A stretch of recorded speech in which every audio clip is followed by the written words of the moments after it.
Sven Snow, an easy-peasy person from Easy-Peasy Island in the middle of the terrific ocean, by Roger Hargreaves and Gray Joliffe.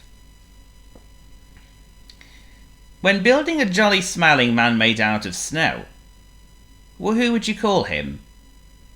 Well, this one is called Sven Snow, the easy-peasy snowman.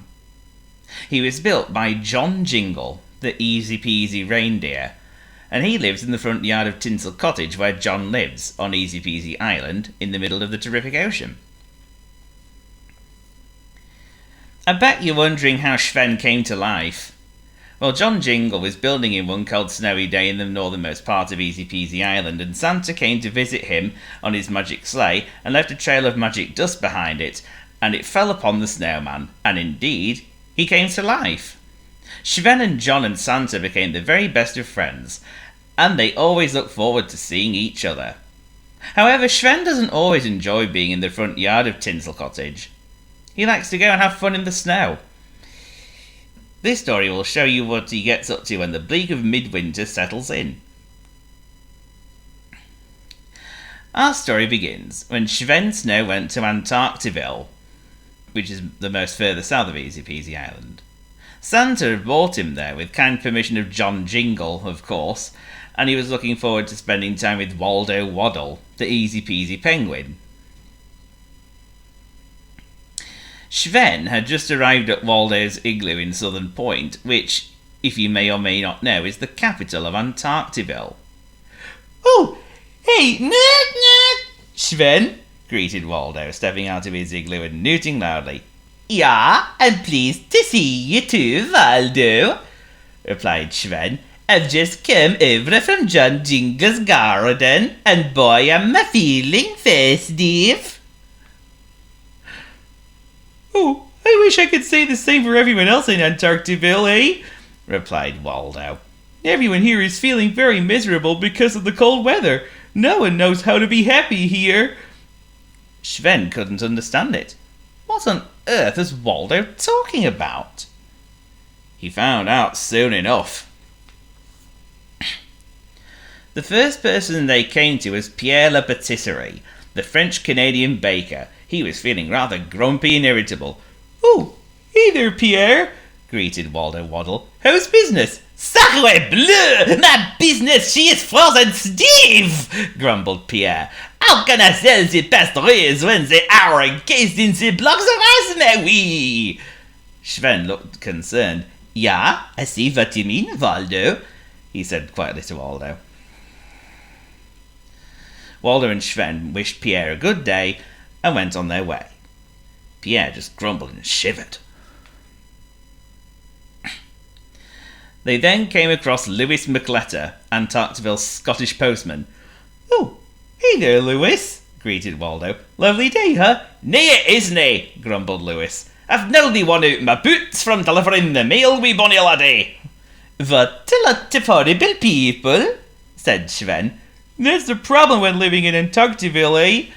replied Waldo. "It's so cold that everyone hates it here." Sven was getting more and more worried. What could he do to lighten up the atmosphere of Antarctiville? They met Bruno and Giuseppe Plombini, the Super Bruno brothers. They're plumbers by trade. "Hey there, Bruno and Giuseppe," greeted Waldo. Mamma mia, don't start greeting us," wailed Bruno. "We don't have any time and any strength to fix the flaws in the pipelines. Mamma mia," added Giuseppe. Sven was absolutely devastated.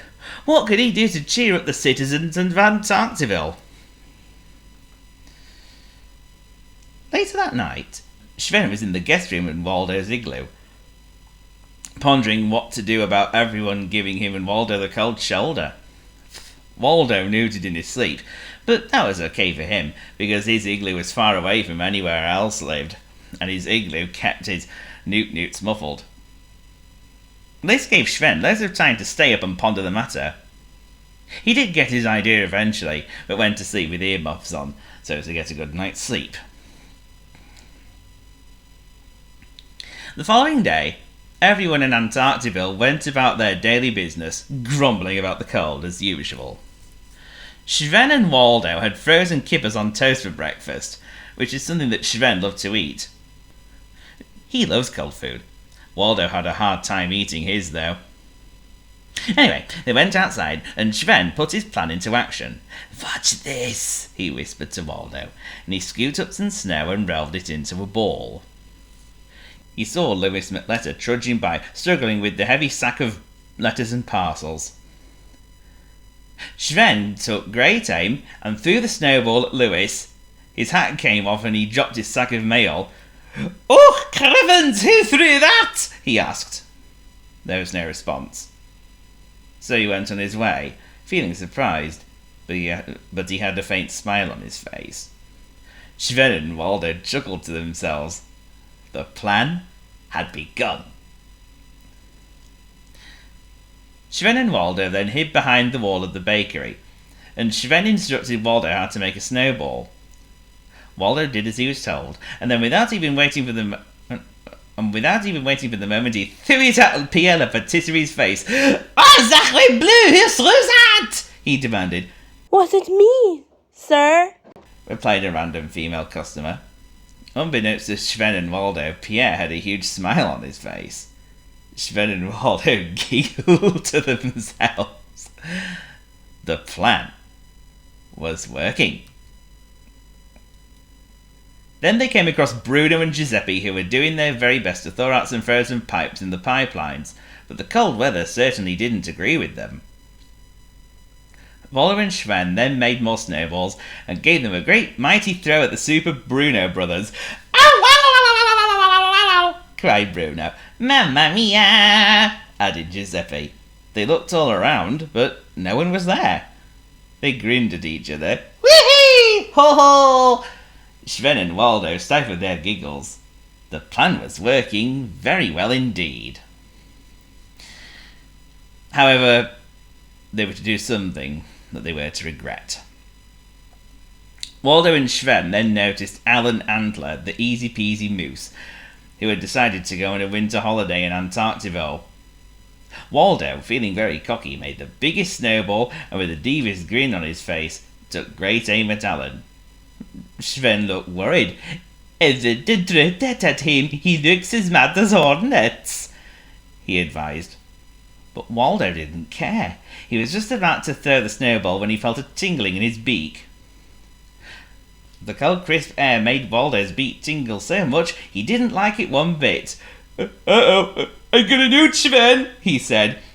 Sven tried to keep Waldo's beak shut, but it was no good. Waldo closed his eyes, tilted back his head, launched it forward, and let out an almighty "Nya-nya!"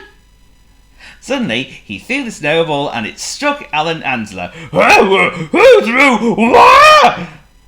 bellowed Alan. Then he saw who threw the snowball. Waldo Waddle was shaking and trembling all over, not because he was cold, but because he should have known better to throw the snowball at Alan Antler. Alan lowered his horns, scraped the ground with his right foot, and charged at Sven and Waldo, roaring for revenge. He was just about to headbutt them when a huge snowball came rolling down the hill. It was made by Lewis McLetter, Pierre Le Patisserie, and Bruno and Giuseppe Plumbini. They saw what had happened. The enormous snowball caught Alan and down he went, tumbling at great speed before landing into a huge pine tree. Alan, feeling rather dazed, crawled out of the snowball. He was covered in snow that he looked like a yeti. Gorov Grays, the easy-peasy yak who was passing by, noticed Alan and said, "This is an odd shepherd rhyme. You have to be sly to see a yeti pass by.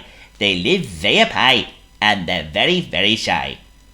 Then he added, "And watch out for great snowballs too." Everyone came to see Alan, and they helped him up to his feet, but Alan stormed off, muttering. Sven and Waldo looked at each other, then at Pierre, Louis, Bruno and Giuseppe, and they laughed, and laughed, and laughed. The plan had worked. Now everyone was having fun in the snow together. Mayoress Geraldine Glace, the Easy Peasy Mayoress Penguin, even declared a national holiday, Snow Fun Day, all thanks to Sven Snow and Waldo Waddle. All they needed was a lesson on how to have fun in the snow. A lesson which, as I'm sure, you've already learned. Season's greetings to you all. Season's greetings to you all.